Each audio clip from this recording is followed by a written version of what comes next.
Chapter 1, in which we are introduced to Winnie-the-Pooh and some bees, and the stories begin. Here is Edward Bear coming downstairs now, bump, bump, bump on the back of his head.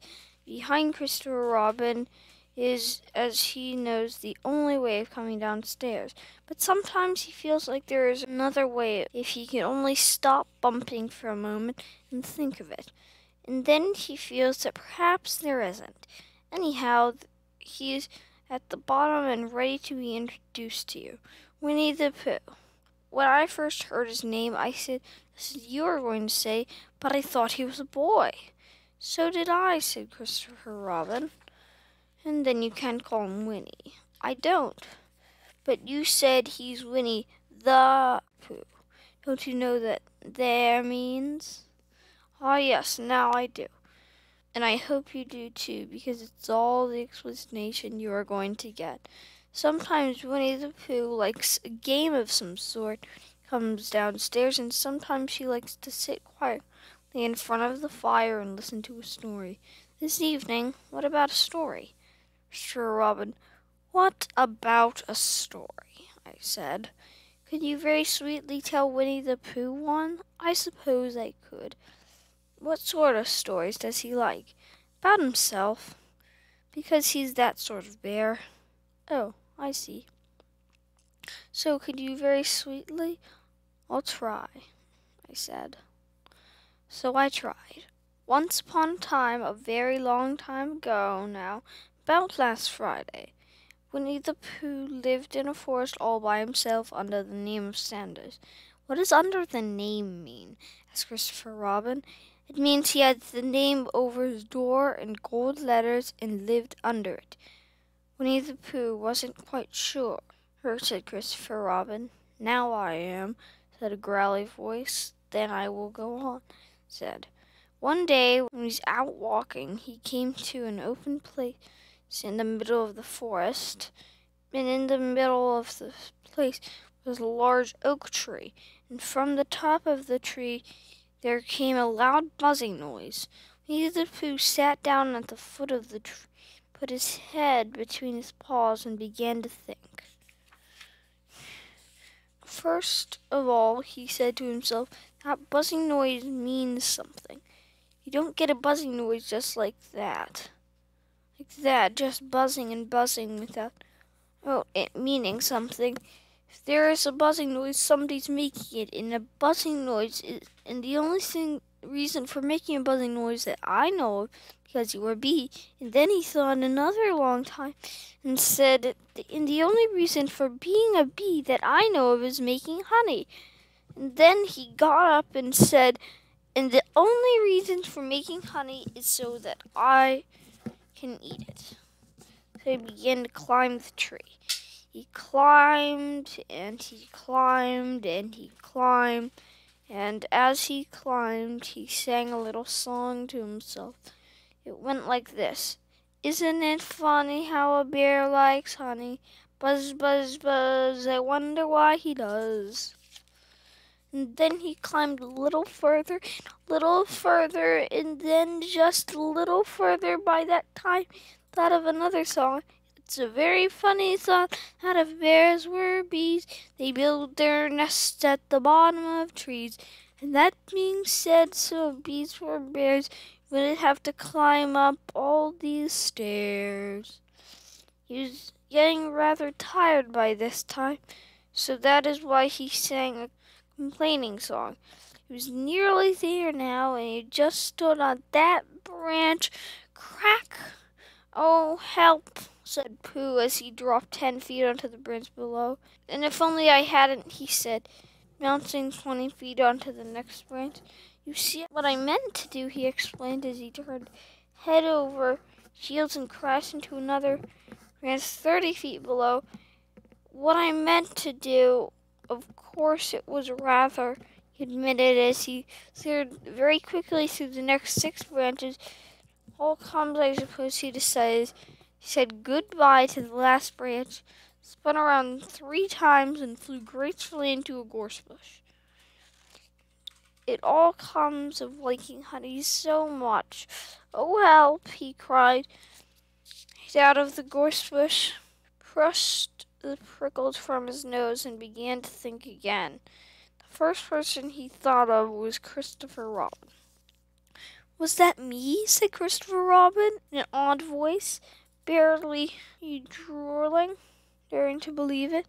"That was you," Christopher Robin said, nodding. His eyes got larger and larger, got pinker and pinker.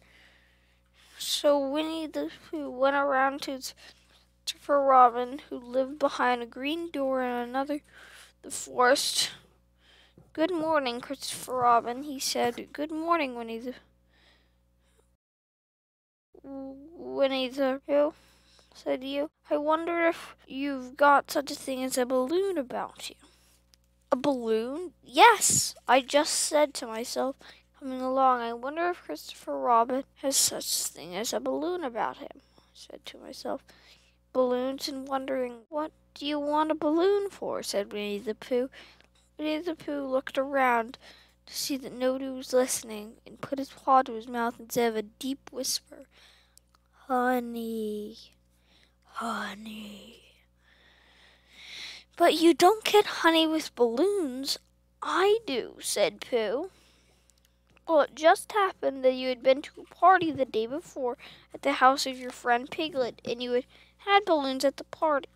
You had a big green balloon, and one of Rabbit's relations had a big blue one, and have left it behind, being really too young to go to a party at all. And you had brought the green one and the blue one home with you.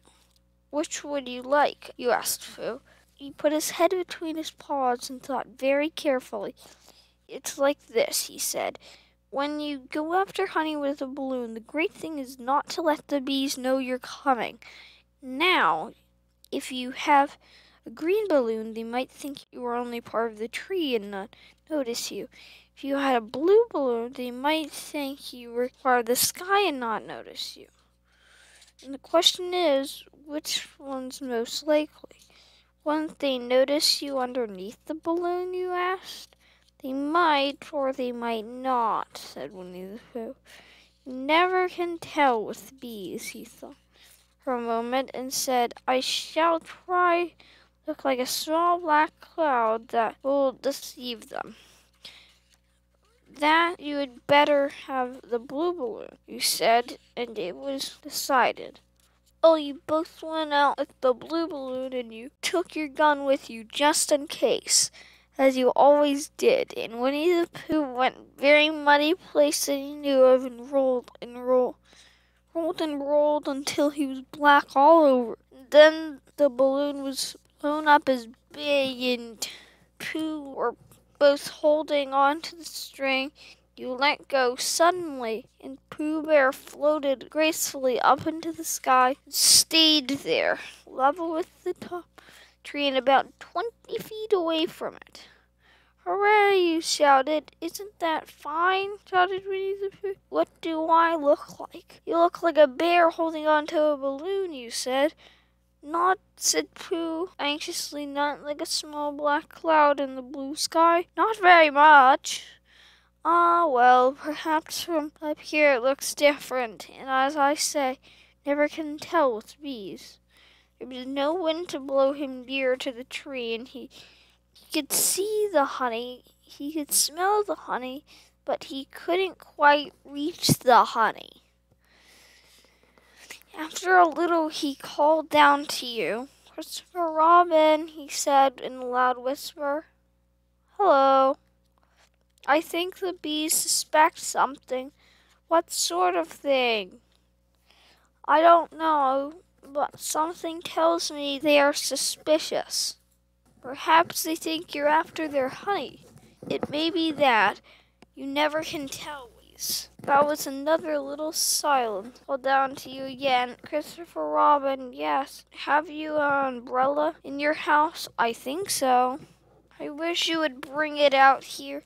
Walk up and down with it and look up at me every now and then and say, 'Tut, tut, it looks like rain.' I think if you did that, it would help the deception which we are practicing on these bees." Well, you laughed, you silly old bear. But you didn't say it aloud because you were fond of him. You went home for your umbrella. There you are, called down Winnie-the-Pooh. As soon as you got back to the tree, I was beginning to get anxious. Discovered that the bees are now definitely suspicious. I shall put my umbrella up. You said, yes, but wait a moment. We must be practical. The importance to a bee is the queen bee. Can you see which one is the queen bee from down there? No. Pity. Well, now if you walk up and down and say, tut tut, it looks like rain, I shall do what I can by singing a little cloud song, such as a cloud might sing. Go. So while you walked up and down, wondered if it would rain, Winnie-the-Pooh sang this song. How sweet to be a cloud floating in the blue. Every little cloud always sings aloud. How sweet to be a cloud floating in the blue. Makes him very proud to be a little cloud. The bees were still buzzing as suspiciously as ever. Some of them indeed left their nest and flew all around the cloud. In the second verse of the song, one bee sat down on his nose, cloud for a moment, and then got up. Christopher, out, Robin, called the cloud. Yes, I have been thinking I've come to a very important decision. And these are the wrong sort of bees, are they? Quite the wrong sort. So I should think they would make the wrong sort of honey, shouldn't you? Would they? Yes, so I think I shall come down. How, you ask? Winnie-the-Pooh hadn't thought about this. And if you let go the string, you'd fall bump. And if he didn't, the idea, so he thought for a long time and then said, "For Robin, you must shoot the balloon with your gun. Have you got your gun?" "Of course I have." "You said, but what if I do that? It will spoil the balloon," you said. "But if you don't," said Pooh, "I shall have to let go, and that would spoil me." When you put it like this, you saw how it was, and you fitted very carefully at the balloon and fired. "Ow!" said Pooh. "Did I miss?" you asked. "You didn't exactly miss," said Pooh, "but you missed the balloon." "I'm so sorry," you said, and you fired again, and this time you hit the balloon. The air came slowly out, and Winnie-the-Pooh floated down to the ground. But his arms were stiff from holding on to the string in the balloon. In time, they stayed straight up in the air for more than a week. And whenever a fly came and settled on his nose, he had to blow it off, and I think, but I'm not sure, that's why he was always called Pooh. "Is that the end of the story?" asked Christopher Robin. "That's the end of that one, but there are others about Pooh and me, Piglet and Rabbit and all of you. Don't you remember?" "I do remember. And then I try to remember, I forget. That day when Pooh and Piglet tried to catch the heffalump, did they catch it?" "Did they?" "No. Pooh couldn't because he hasn't any brain." "Did I catch it?" "Well, that comes into the story." Christopher Robin nodded. "I do remember," she said, "only Pooh doesn't very well, so that's why he likes to have told to him again, because then it's a real story and not just a remembering." "That's just how I feel," I said. Christopher Robin gave a deep sigh and picked his bear up by the leg and walked off to the door, trailing Winnie-the-Pooh behind him. And at the door, he turned and said, "Coming to see me have my bath?" "I might," I said. "I didn't hurt him when I shot him, did I?" "Not a bit." He nodded and went out for a moment. I heard Winnie-the-Pooh bump, bump, bump, going up the stairs behind him. Okay, I finished the chapter. So, we're gonna like do a cut pause here. Yeah.